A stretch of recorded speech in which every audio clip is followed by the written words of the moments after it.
Can I ask you? Sure. Yeah? Yeah. Okay. So he occupied it, our parts, big parts of Ukraine, part of East and Crimea. So he occupied it on 2014. So during a lot of years, so I'm not speaking about just Biden, but those time was Obama, then President Obama, then President Trump, then President Biden, now the President Trump, and God bless, now President Trump will stop him. But during 2014, nobody stopped him. He just occupied and took. He killed people. You know what the contact 2015. 2014. 2014 and 2015. 2014. Yeah. So I was not here. Yeah, but that's exactly right. Yes, but during 2014 till 2022, yeah, the situation the same. The people have been dying on the contact line. Nobody stopped him. You know that we had conversations with him, a lot of conversation, my bilateral conversation, and we signed with him, me, like a new president.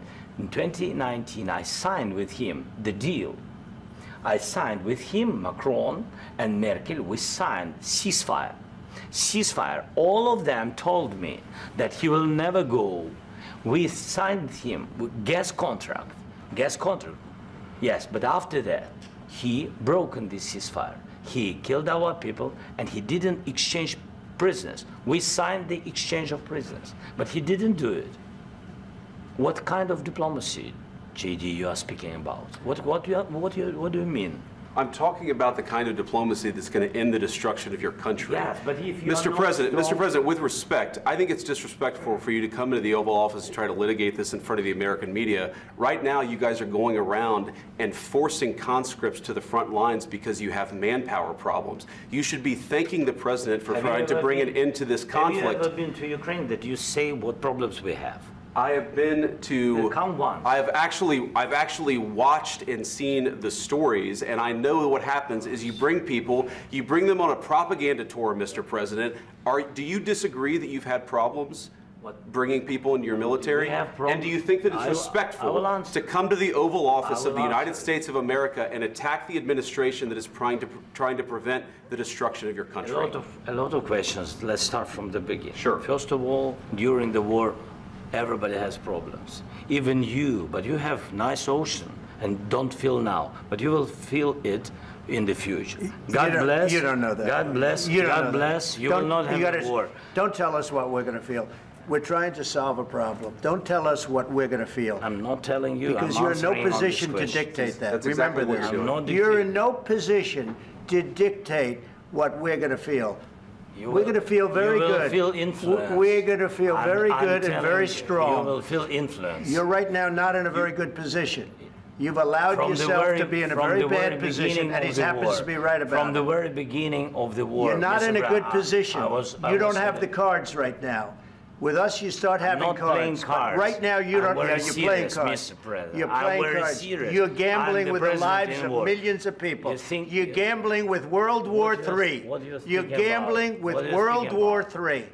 And what you're doing is very disrespectful to the country, this country. That's back to you. Far more than a lot of people said they should have. Have you said thank you once? This entire meeting? No, in this entire meeting, have you said thank you? You went to Pennsylvania and campaigned for the opposition in October. Offer some words of appreciation for the United States of America and the president who's trying to save your country. Please, you think that if you will speak very loudly about the war, you can... He's not speaking loudly. He's not speaking loudly. Your country's in big trouble. Can I Wait a minute. No. You've done a lot of talking. Your country is in big trouble. I know. You're not winning. You're not winning this. You have a damn good chance of coming out okay because of us. Mr. President, we are staying in our country, staying strong from the very beginning of the war. We've been alone, and we are thankful. I said thanks you haven't in been this alone. cabinet, you and haven't not been only alone. in this cabinet. We gave you, through this stupid president, $350 billion. You voted we gave for you your military equipment, and your men are brave, but they had to use our military. Yes. What about if you didn't have our military equipment, you invited if me you to didn't have our military equipment, this war would have been over in 2 weeks. In 3 days, I heard it from Putin. In 3 days, this is something maybe new. less. In 2 weeks, of course, yes. It's going to be a very hard thing to do business like this. Again, I tell you. Just say thank you. I said a lot of except that there are disagreements, and let's go litigate those disagreements rather than trying to fight it out in the American media when you're wrong. We know that you're wrong. But you see, I think it's good for the American people to see what's going on over there. Sir. I think it's very important. That's why I kept this going so long. You have to be thankful. You don't have the cards. Thankful. You're buried there. Your people are dying. I can tell you you're again, running low on soldiers. Listen, please, you're running Mr. low President. on soldiers.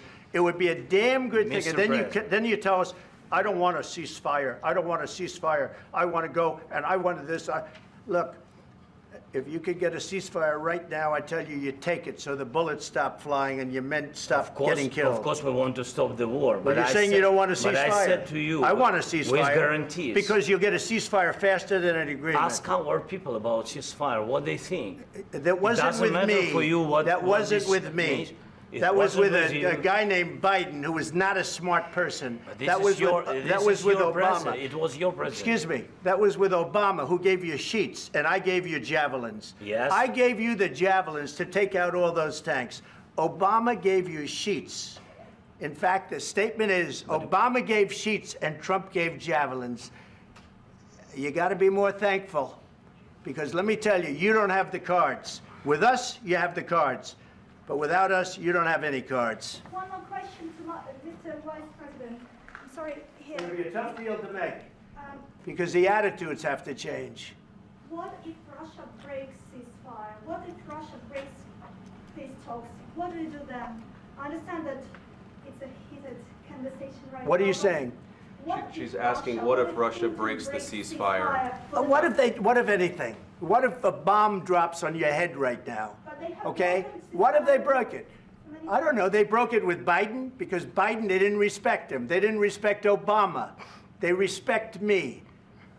Let me tell you, Putin went through a hell of a lot with me. He went through a phony witch hunt where they used him and Russia. Russia. You ever hear of that deal? That was a phony Hunter Biden, Joe Biden scam. Hillary Clinton, Shifty Adam Schiff. It was a Democrat scam. And he had to go through that. And he did go through it. We didn't end up in a war.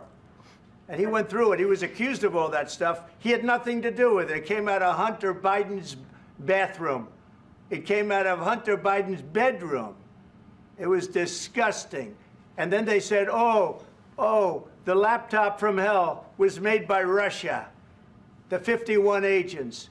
The whole thing was a scam. And he had to put up with that. He was being accused of all that stuff. All I can say is this. He might have broken deals with Obama and Bush, and he might have broken them with Biden. He did, maybe. Maybe he didn't. I don't know what happened. But he didn't break them with me. He wants to make a deal. I don't know if you can make a deal. The problem is I've empowered you to be a tough guy. And I don't think you'd be a tough guy without the United States. And your people are very brave. But you're either going to make a deal or we're out. And if we're out, you'll fight it out. I don't think it's going to be pretty, but you'll fight it out. But you don't have the cards. But once we sign that deal, you're in a much better position. But you're not acting at all thankful. And that's not a nice thing. I'll be honest, that's not a nice thing. All right, I think we've seen enough. What do you think? Huh? This is going to be great television, I will say that. All right. We'll see what we can do about putting it together. Thank you. Guys, let's go. Guys, come on, let's go. We'll see. I don't know.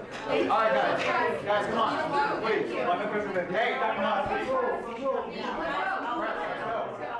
Guys, come on.